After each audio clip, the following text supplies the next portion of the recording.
We continue to take a look at the candidates in our election 2018 coverage. Joining us on the phones right now, candidate in the Republican primary for lieutenant governor here in the great state of Texas, Scott Milder, joining us on the show. Scott, welcome to the Chad Hasty Show on KFYO.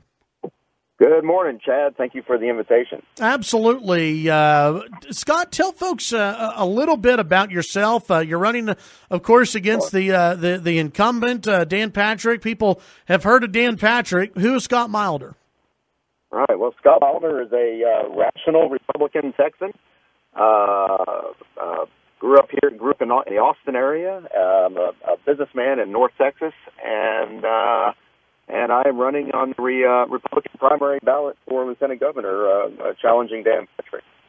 What was it that made you decide to run for lieutenant governor? Well, in my professional life, I travel all over Texas, working with a variety of communities, and I hear over and over and over again from people who are really frustrated with some of our current lieutenant governor's priorities that they don't believe are in sync with good, strong Texas values. And I decided to run to give Texans a choice on the ballot. Many Texans had talked to me about it and had indicated that they would really like to have a choice when it comes time to the election. Sometimes when it comes around. What are the now? If anyone follows you on Twitter, it's very obvious that one of the problems that you have with the incumbent is on public on education and public ed, right? Yes, sir. Yes, sir. That's probably the number one reason why I am running. I feel like we have many hundreds of thousands of people working in our public schools who are good-hearted, honorable Texans, and I'm tired of watching our current lieutenant governor treat them like second-class citizens. So what would you do differently? Well, first and foremost, I would make education a priority for the lieutenant governor's office and for the state of Texas. Public education is the foundation upon which all of our success as a state has been built upon over the last many decades. And to continue to squeeze it and criticize it and vilify those who work in our public schools, it's just not. It doesn't jive with the way Texans operate. Texans are neighborly, and Texans value their local schools. So what does it take to fix public education?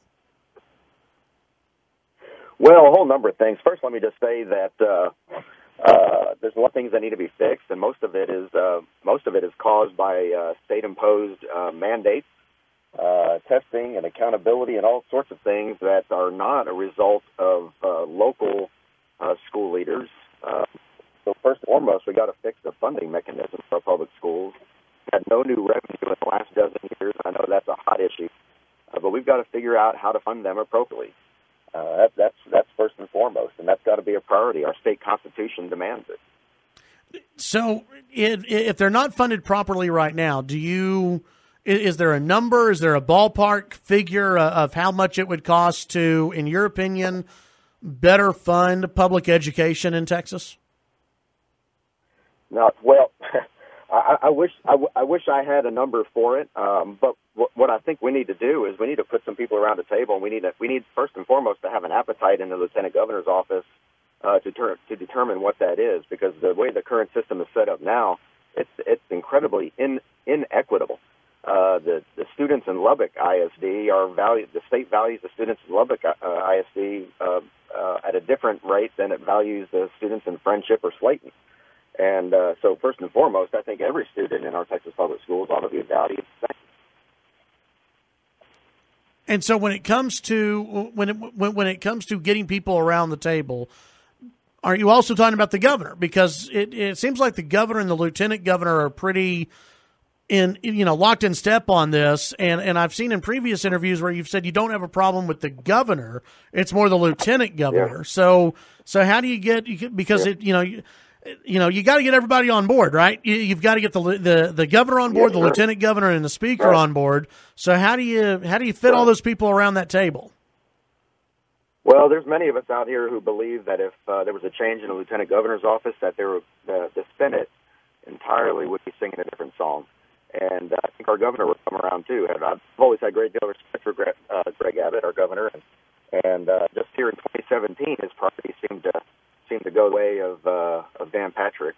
So I don't know what that's about, but I think if Dan wasn't in the picture, I think our governor would resume his historically supportive attitude towards public ed and not squeeze them for the dollars that are necessary. I mean, the fact of the matter is, it takes dollars to run a school system.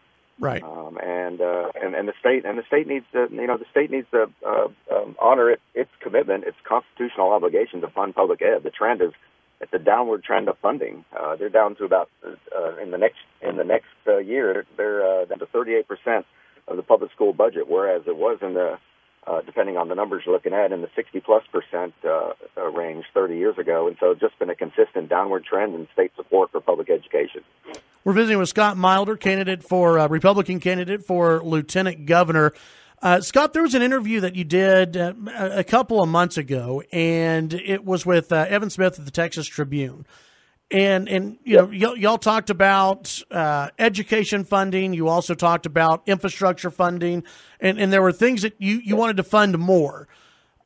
And he asked you a question that I'm going to ask you again, which is, where do you get that money? Okay. Because it does come down to money, and you even brought up it does come down to money. So where do we find this money to throw more money into public education, into infrastructure, and at the same time take care of a lot of other things that we're going to have to take care of, including the coast and those who are impacted by the hurricane? Yeah, no, I'm not suggesting we throw more money at anything. I'm suggesting invest appropriately in our most critical infrastructure needs, and infrastructure includes public education, infrastructure, and control along the Gulf Coast, and particularly in the Houston area where they desperately need another reservoir for overflow. Here, the way I would approach that is the same way we all approach budgeting in our own families. There's a lot of wants, but not a lot of those wants get funded. Right. And so the first thing that gets funded is the house payment. The next thing that gets funded is the electric bill, and the grocery bill, and so forth. And so I think one of the things that we've got to do as a state is I think we've just got to sit down and really take a hard look at our spending and prioritize. And I don't think some of the priorities of our current lieutenant governor are anywhere near the top of my list of priorities. Mine are making sure we have a solid, strong public education system, making sure we are addressing our infrastructure crisis that we've got. We don't have enough highways and roadways and water reservoirs to support our current population, let alone another 20 to 30 million people over the next 30 years.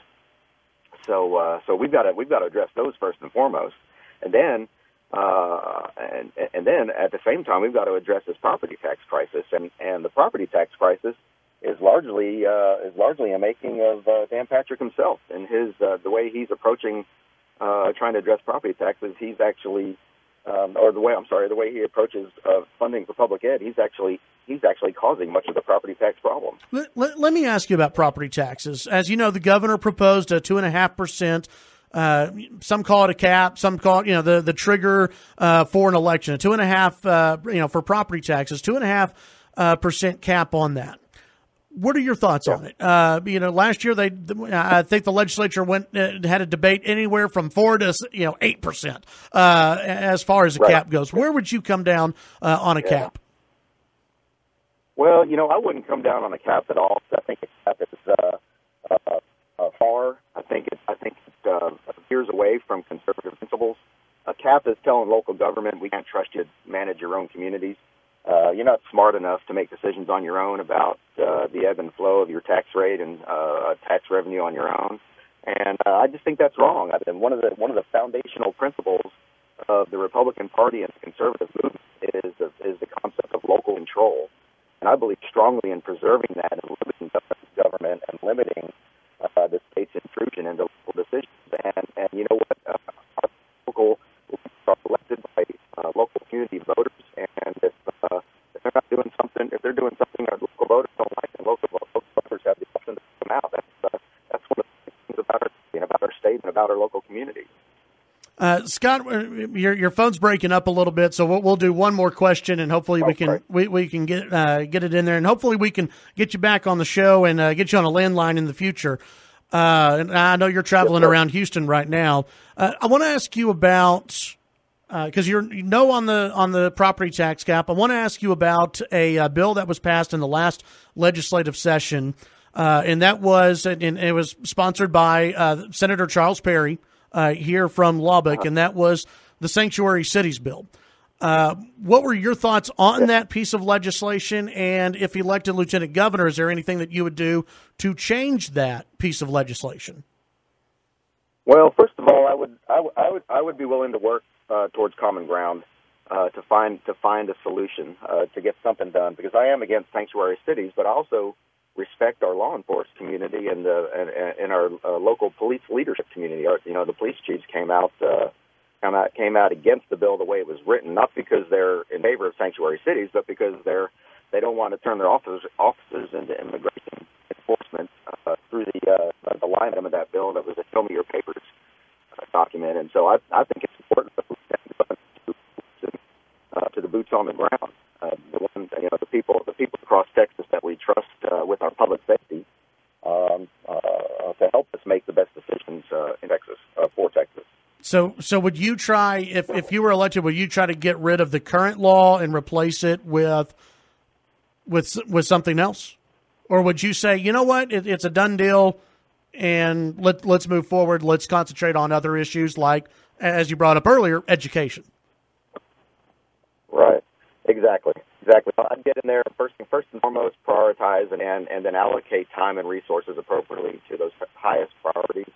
I think those are, again, public education and infrastructure, reforming property tax system in Texas, and a part of that is if we fund our public schools properly, then that gives our local school leaders the ability to adjust taxes accordingly to give local taxpayers a break on their school property taxes. The way the system is currently, school districts can't do that because any new revenue is taken by the state and put into the general fund. So it's just that's a broken system right there. Our state legislature and our lieutenant governor heading that up is robbing local school property taxpayers of dollars that are intended for local public schools and funding other programs, and that's wrong. Scott Milder, a Republican candidate for lieutenant governor. Appreciate your time today. We had a bad connection at times during that interview. Hopefully, we can get you back on in the future, and we'll talk down the road. Okay. That sounds great, Chad. Come on anytime. All right. That's Scott Milder, Republican candidate for lieutenant governor. Chad Hasty Show, KFYO.